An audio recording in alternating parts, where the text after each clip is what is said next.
ঢাকা খুলনা নতুন রুটে যাত্রীবাহী ট্রেন চলাচল শুরু হতে যাচ্ছে আগামী 24 ডিসেম্বর। এর মধ্য দিয়ে আনুষ্ঠানিকভাবে পদ্মা সেতু হয়ে ঢাকা যশোর খুলনা বেনাপোল রুটে নতুন 4টি যাত্রীবাহী ট্রেন চলাচল শুরু হবে।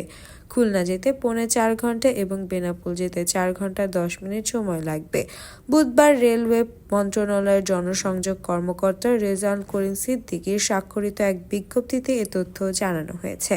আগামী 24 ডিসেম্বর রেলপথ মন্ত্রণালয়ের উপদেষ্টা মোহাম্মদ ফজলুল কবির খান নতুন এই 4টি ট্রেনের উদ্বোধন করবেন। রেলওয়ে জানিয়েছে, খুলনা ঢাকা খুলনা রুটে জাহানাবাদ এক্সপ্রেস এবং বেনাপোল ঢাকা বেনাপোল রুটে রূপসী বাংলা এক্সপ্রেস সাপ্তাহিক একদিন বিরতি রেখে নিয়মিত যাতায়াত করবে। এই রুট চালু হওয়ার যাতায়াতের সময় কমছে। নতুন চালু করা এই ট্রেনে মাত্র 4.5 ঘন্টায় ঢাকা থেকে খুলনা অথবা বেনাপোল পৌঁছে যাওয়া যাবে, যা বর্তমান ট্রেনে ঢাকা থেকে টাঙ্গাইল ঈশ্বরাদী হয়ে খুলনা যেতে সময় লাগে 9 ঘন্টা 30 মিনিট এবং রাজবাড়ী হয়ে বেনাপোল যেতে 7 ঘন্টা 35 মিনিট লাগে। দুটি ট্রেনের সাপ্তাহিক বন্ধের দিন থাকবে সোমবার এবং ট্রেন দুটিতে 12টি কোচে মোট 768টি আসন থাকবে।